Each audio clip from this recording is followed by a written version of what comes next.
All right, music fans, welcome back. Harmless Dave here, talking real music in real time for real people just like you, just like me. First order of business. Wow, is this a good album? Generation Mind from Black Swan. The other day, I got this pretty good shipment of CDs in. Reb Beach on this. Robin McCauley, who sounds like he did back in 1990 during the MSG days. And who else? Jeff Pilson is in this. This is just one of those albums that could be rock album of the year. I think this even charted a little bit on certain Billboard independent music charts and so forth. I don't know if it's still on the charts, but man, oh man, definitely a contender for rock album of the year for normal people, not people who are listening to like Disturbed all day. This is the way rock should be. Robin McCauley just sounds amazing. I think he's like 68 years old, something like that. I don't know. I probably have it wrong. But holy crap, Batman. Generation Mind from Black Swan. Live it, love it, buy it, support the artist. I mean, it's an amazing album. All right. The opposite of amazing is Dee Snider, who apparently is threatening to retire, which is a good thing.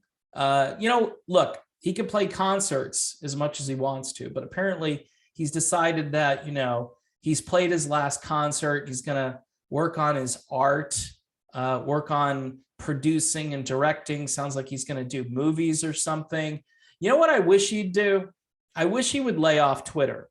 I wish he would stop telling people who disagree with him to go to HE double hockey sticks, or maybe the people that don't follow the little emperor's protocol, maybe they should just, not exist anymore.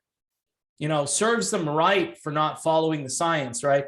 And this is a guy, right, who supposedly stood up for free speech back in the day, right? But see, Dee stood up for the kind of speech that is truly obscene, right? That, for instance, you probably don't want your kids. I think this guy has kids. I don't know. Somebody told me he's a real family-oriented guy, but he doesn't talk like a family-oriented guy. He talks like MSNBC. Okay, that's how he talks. And to me, I just listen to it and I go, do you even know what's going on in Ukraine? This is another thing, right? Besides the medical stuff where he wants everybody's privacy out there, or lack of privacy exposed, he wants, the QR code and hey, just do it. And nobody seems to care that the newest line and all this stuff is, well, if you did it, you're going to have to keep doing it. And once or twice a year, you're going to have to do it. And, and we've got the monkeypox out there. That's another one we got going on. And I'm sure we're going to hear all these people chime in about that, right? All of a sudden we got that to deal with. But what's weird about Dee Snider is he stuck up for free speech back in the 80s. But, that's like, protecting Hustler magazine and Two Live Crew. All right. And most of us understand that the First Amendment, not to say that you can't protect that kind of speech. I wouldn't disagree with that. But I would say the kind of speech that people are, trying to say now and being censored, that kind of speech, political speech, speech about how maybe I could save your life if you allow me to communicate this information to you. That kind of speech, the founders of this country were actually trying to protect that type of speech first and foremost. Not to say that the other kinds of speech shouldn't be protected, although I don't think the founders envisioned a time when the world would become so debased. That's seriously, and that's what's happened. But we'll protect the debauchery. That's cool. Let's protect as much of that. Let's be, more concerned about that stuff than say, oh, I don't know, getting all the information correct about what's happening in Ukraine, right?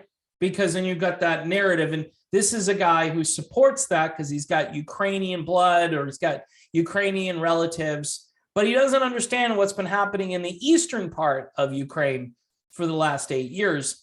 And because there's been an information blackout, a lot of people don't understand that either. So anyway, he's retiring from the concert scene. I wish he'd retire from the political scene, and he can play as many concerts and play those 2 songs over and over again. He can just keep playing them all the time. I don't really care. In fact, I'd rather see him out there performing than saying the things that he says. But hey, I wouldn't ever say that he should be censored, right? I can say this and say to him, look, I wish you'd shut up, but you've got a right to say whatever you want to say.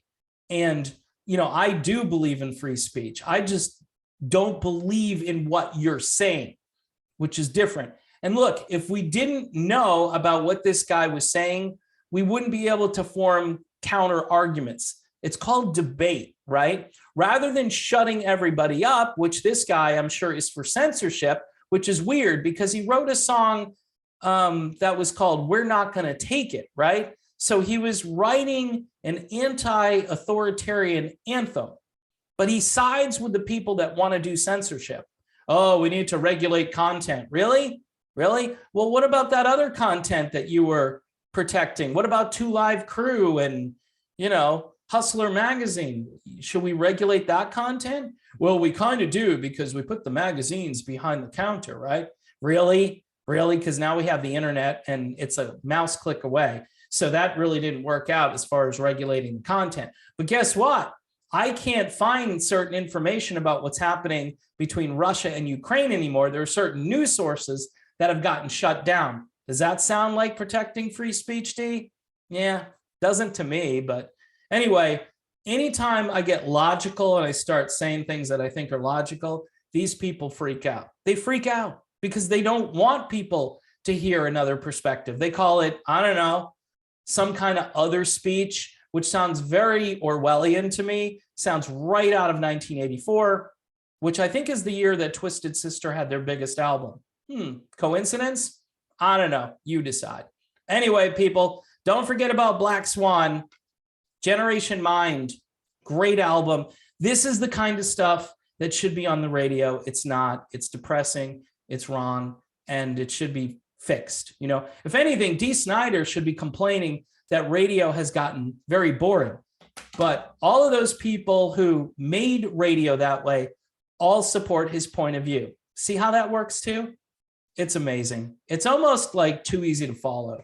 Because if you have an opinion, say, about what's been happening the last 2+ years, you have the exact same opinion about what's happening in Ukraine. You have the exact same opinion about why we're having all of these troubles, where you're blaming Vladimir Putin for $5+ per gallon gasoline.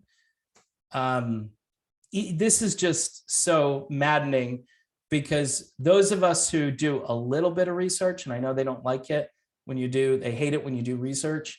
We know, we just know. And it's when you know and you can't say what you know, that's the kind of speech that is being filtered and censored. And that's the kind of stuff that geezer rock stars should be standing up for. But, we know where they're getting paid. We know where their money comes from. And we know that critical thinking is something that they don't really want people to do.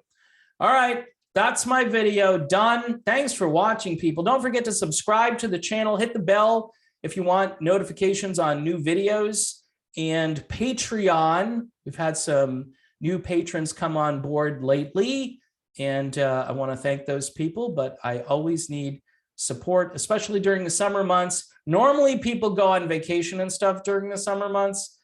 This year, who knows, costs a lot of money to even drive anywhere right now. So, hey, you can hang out at home, have a staycation, and put my videos on repeat play and have the best time, Grab yourself some cold ones and kick back and relax, and, you can throw the empty bottles at the TV if you don't like me. All right, see you soon.